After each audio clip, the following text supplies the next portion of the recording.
Avant que la vidéo ne commence, je tiens à dire que j'ai rouvert un serveur Discord, je vous invite à aller checker la description, vous aurez plus d'infos. Et autre chose, je ne vais pas parler de Smash Bros sur Switch. Peut-être dans une prochaine vidéo, mais je ne garantis rien. Salut à toutes et à tous, c'est Spacestar ou Neptune et je vous souhaite la bienvenue dans l'épisode 5 de la série des Nintheories. Des théories Nintendo pas par mois, mais je les présente, c'est déjà ça. Ça ferait un bon slogan ça, non? Dans cet épisode 5, nous allons parler d'une série de jeux plus que passionnante, Super Smash Bros.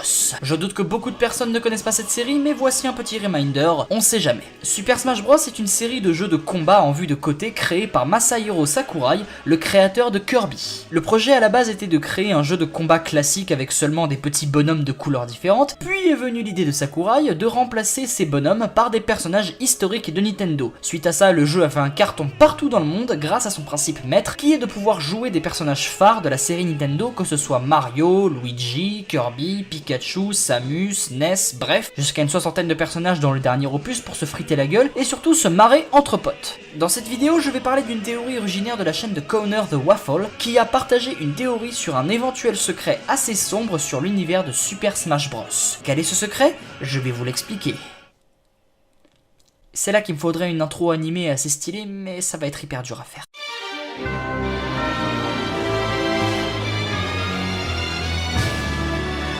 Ce sombre secret vient d'une théorie relativement intéressante et qui joue plus sur du symbolisme qu'autre chose. Et les personnages qui vont nous servir de symboles sont Créamin, Démaniac et le boss final de Super Smash Bros Brawl.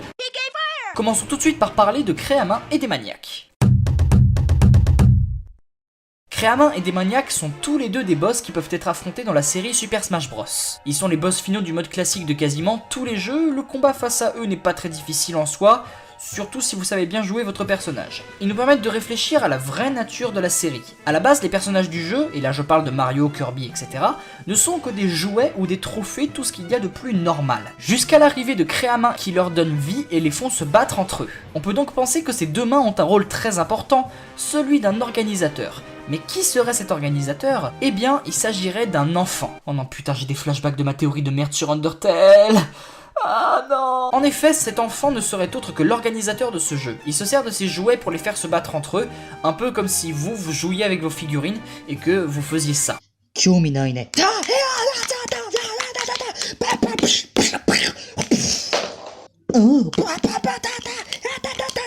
I've made my choice. Big fire! Plus sérieusement, la présence, voire plutôt l'existence de cet enfant serait la source créatrice de l'univers de Smash Bros.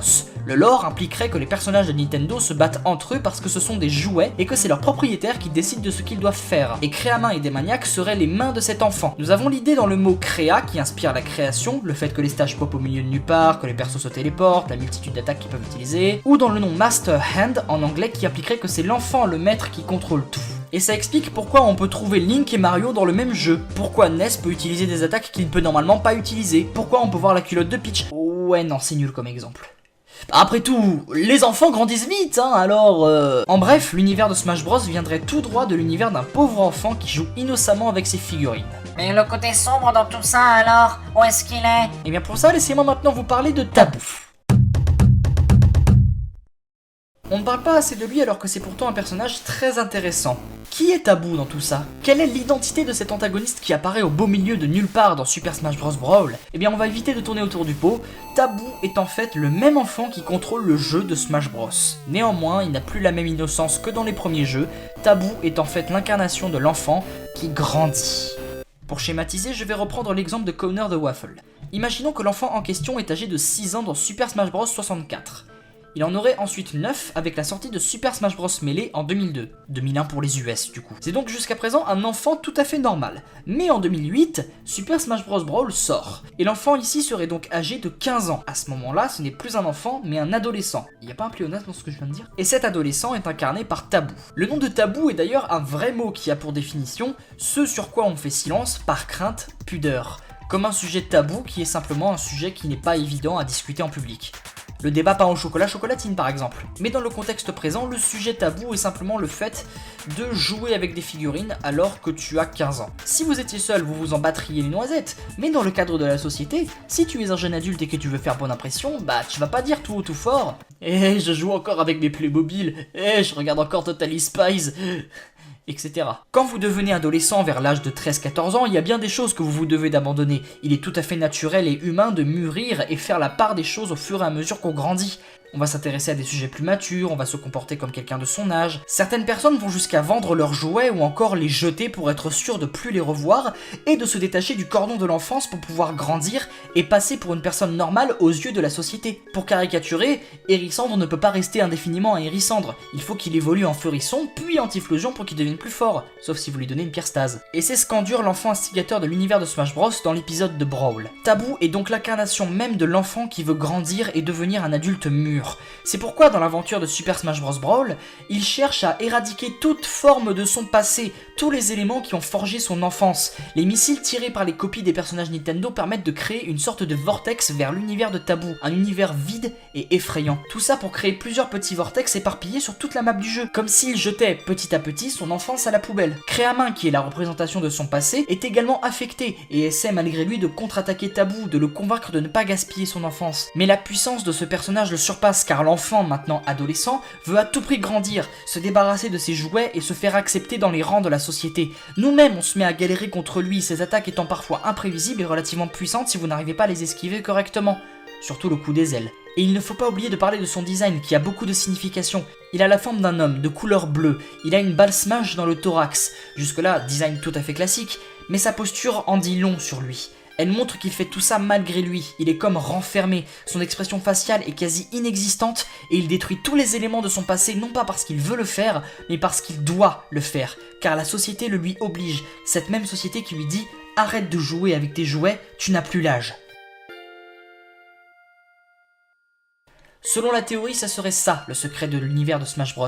Un univers créé par un enfant de ses petites mains innocentes qui se verront effacées par Tabou, le même enfant quelques années plus tard, devenu un adolescent, le créateur d'un univers qui a forgé son enfance et qui se doit d'obéir aux lois de la société car on ne peut pas être un enfant pour l'éternité. Il doit grandir, mais pour cela, il serait prêt à détruire ce qui l'a fait grandir pour tout oublier, tourner la page et devenir un adulte. Cependant, il reste une part de symbolisme dans tout ça. Qui est Tabou à la finalité? Le boss final de Super Smash Bros Brawl. Et qui est-ce qui contrôle les jouets que cet enfant a précédemment utilisés? Vous-même. Si on suit cette théorie, le combat contre Tabou est comme un combat contre la société qui vous incite à ne plus jouer avec ses jouets. Vous prenez ici le rôle de cet enfant 6 années plus tôt. Chaque coup que vous portez contre Tabou est comme un refus d'effacer tout ce que vous avez vécu, car en soi, on ne peut pas se permettre de jeter notre enfance par la fenêtre. Bien qu'il faut parfois se plier à la société pour donner l'air d'une personne normale, nous sommes tous un enfant au fond de nous, et ça, personne ne peut nous le retirer. Voilà, c'est la fin de cette 5ème Nin Théorie. N'hésitez pas à dire ce que vous en pensez dans les commentaires. Comme d'hab, vous avez la théorie originale en description, je vous invite à aller y jeter un œil. Vous avez ensuite mon Twitter ainsi que mon Discord que j'ai rouvert, vous avez toutes les infos nécessaires. Je vous remercie d'avoir regardé cette vidéo jusqu'au bout et on se retrouve dans la prochaine vidéo qui sera Super Mario Odyssey en moins de 3 minutes. Si vous ne voulez pas rater mes prochaines vidéos ainsi que les prochains projets que je vous présenterai, je vous invite à vous abonner et à mettre la petite cloche. Putain, première fois que je dis ça, tiens. Sur ce, je vous souhaite une bonne journée ou bonne soirée. Arrivederci!